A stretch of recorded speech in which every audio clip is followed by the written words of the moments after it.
Já comprou todas as prendas de Natal? Lembrou-se da sua? Estamos a oferecer 40 passes anuais da Zone e um deles pode ser seu. Assine hoje até 55% de desconto e habilite-se a ganhar. Tudo em observador.pt.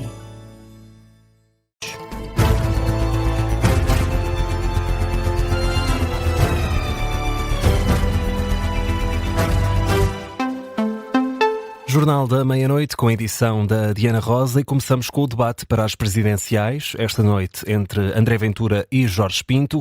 A revisão constitucional foi motivo de acusações entre os dois candidatos. Ventura acusa o candidato apoiado pelo LIVRE de ter parecenças a um ditador pelo facto de Jorge Pinto ter reiterado que iria dissolver o Parlamento com uma revisão constitucional forçada à direita. Ora, André Ventura compara Jorge Pinto a Fidel Castro e a Nicolás Maduro. O senhor sabe pouco de direito constitucional, não sabe que o Presidente tem que assinar a lei constitucional, não a pode não assinar.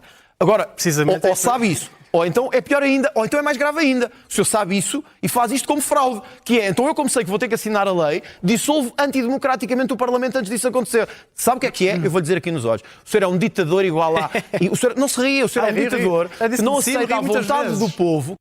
Jorge Pinto não fica intimidado e reitera a posição já marcada anteriormente. Caso de haver uma vontade de uma revisão drástica constitucional, mas vontade apenas à direita, só para eu perceber, e que não tenha passado pelos portugueses, não tenha sido discutida em eleições legislativas, como não foi, a minha posição é de dissolver...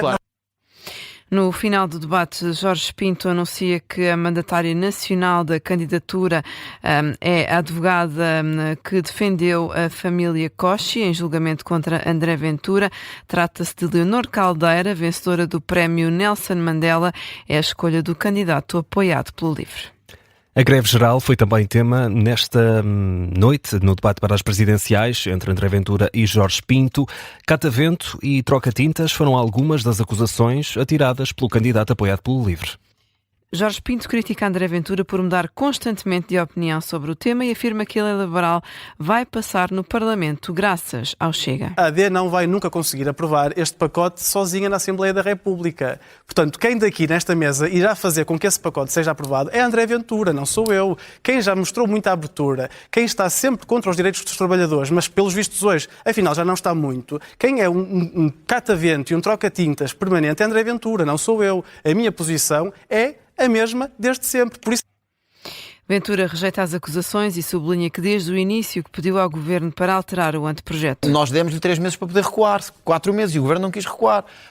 Fui eu que mais lutei quando o Jorge Pinto andava a dormir, provavelmente em casa, enquanto estava à espera de ver o que é que acontecia. O meu filho não deixa de dormir muito, tenho esse azar. Jorge Pinto estava a dormir e eu estava a falar da lei laboral. Estava a dizer o que era importante para proteger quem trabalha, para proteger quem, mas também quem investe em Portugal. O Jorge Pinto dizia que a economia portuguesa é precária, mas também os dados mostram, Jorge Pinto, que a economia portuguesa é a menos competitiva, das menos competitivas da OCDE. Só que o LIVRE não quer saber disso, porque o LIVRE o que quer é um país de subsídio dependentes, de gente de salários baixos, como acontece na Venezuela, como acontece em Cuba. Este é o modelo do LIVRE. O próximo frente a frente é amanhã na RTP entre o candidato apoiado pelo PSD e CDS, Luís Marcos Mendes, e a candidata apoiada pelo Bloco de Esquerda, Catarina Martins. E Diana, 6 pessoas foram detidas pela PSP em Lisboa durante a manifestação da greve geral. Houve ainda 2 pessoas identificadas. Ao final da tarde, a PSP detectou um grupo de cerca de 150 elementos que se separou da manifestação e deslocou-se em direção ao Chiado. O grupo vandalizou as fachadas de vários edifícios e reagiu de forma violenta à abordagem por parte da polícia. 2 foram detidos por resistência e coação, é o relato feito pela PSP. Os restantes desacatos foram registados já na parte final dos protestos, em frente ao Parlamento. Os polícias tiveram de apagar por 2 vezes alguns focos de incêndio, acabaram por ser apoiados pelo Regimento de Sapadores Bombeiros. A CGTP demarca-se dos desacatos que ocorreram hoje em frente à Assembleia da República, depois da manifestação. Tiago Oliveira, secretário-geral, garante que a mensagem que a Central Sindical quer passar faz-se de forma pacífica. Obviamente que estes acontecimentos passam-se, mas passaram-se à margem, já depois da manifestação da CGTP. Algo que não foge do total controle da nossa intervenção e é algo que nós devemos condenar, como é óbvio.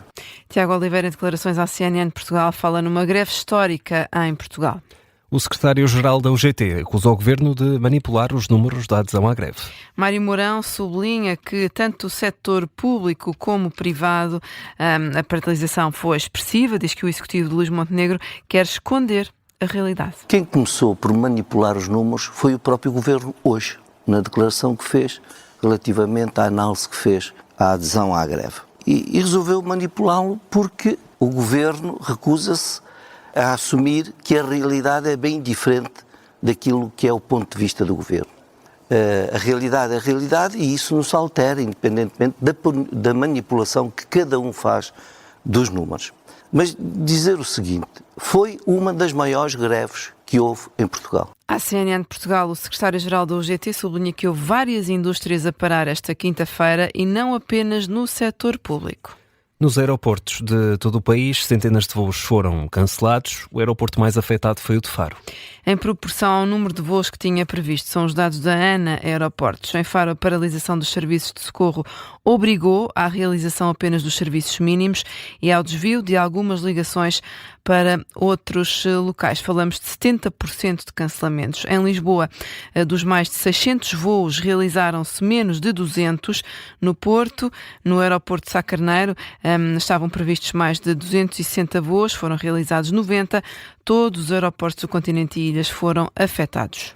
O Governo afasta para já o recurso a medidas excepcionais para repor a normalidade nos aeroportos. Através, por exemplo, do recurso a voos noturnos. O Executivo espera que o regresso à normalidade nos aeroportos se registre já a partir de amanhã. O Observador questionou o Ministério das Infraestruturas sobre se estava a ser equacionada alguma medida de exceção para permitir a realização de voos durante a noite, face às centenas de ligações canceladas. Mas essa hipótese é negada por fonte oficial do Ministério, remete eventuais pedidos nesse sentido para o regulador, a ANAC. Liga Europa, falamos ainda de desporto neste jornal. O Futebol Clube do Porto venceu o Malmo da Suécia por 2-1. Samu bisou na partida com golos aos minutos 30 e 36. O Malmo estreou o marcador com um autogolo do jogador do Porto, Francisco Moura, já nos descontos. O treinador, Francesco Farioli, afirma que a vitória era importante para o clube, apesar de não ter melhorado a posição classificativa dos Dragões. It was for sure important to win, even though Era certamente importante vencer, mesmo que o resultado não melhorasse a nossa posição na classificação. Sofrer um gol como este no último minuto do jogo deixou-me realmente triste. Acho que talvez os primeiros 10 minutos não tenham sido do nível esperado, mas também foi para tentar entender como o adversário iria jogar contra nós.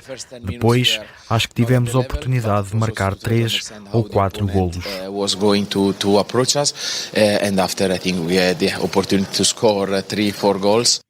Os Dragões encontram-se agora na 8ª posição na Liga Europa. E o próximo jogo do Futebol Clube do Porto é já na próxima segunda-feira, no Estádio do Dragão, mais uma vez, para a 14ª jornada do campeonato. Jogo que pode acompanhar com relato e análise aqui na Rádio Observador, é frente ao Estrela da Amadora.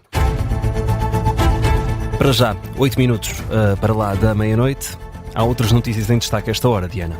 Donald Trump não se compromete em participar na reunião marcada para o próximo sábado entre os líderes europeus que vão discutir a paz na Ucrânia.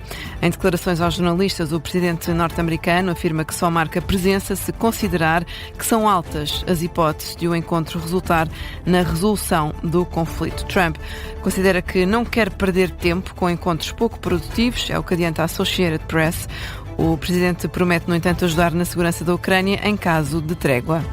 A União Europeia aprovou um financiamento de mais de 2 mil milhões de euros para Kiev. O anúncio foi feito esta quinta-feira através de comunicado. Trata-se de uma nova tranche aprovada.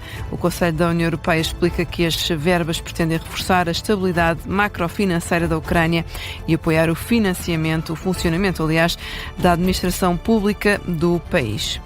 Lula da Silva admite chumbar a amnistia aos condenados por tentativa de golpe de Estado no Brasil, incluindo o ex-presidente Jair Bolsonaro. O chefe de Estado brasileiro afirma que Bolsonaro tem de pagar por destruir a democracia no país. O projeto de lei foi votado 2 semanas depois do antigo presidente começar a cumprir a pena de prisão efetiva. A fechar, o vencedor da Eurovisão de 2024, ano passado, quer devolver o prémio devido à participação de Israel na próxima edição do certame. Através de um comunicado no Instagram, o suíço Nemo critica a União Europeia de Radiodifusão, que garante que o festival defende a unidade, inclusão e dignidade para todos. Ora, o artista, por outro lado, sublinha que o festival foi repetidamente usado para suavizar a imagem de um Estado acusado de graves irregularidades. Face a essa contradição, apesar de grato, admite que já não sente que o troféu lhe pertence. É o ponto final neste Jornal da Meia-Noite. As notícias ao longo desta noite de quinta-feira tiveram a assinatura da Diana Rosa. Bom descanso, Diana. Até amanhã. Até amanhã. As notícias ao longo da noite são atualizadas pelo João Lourenço.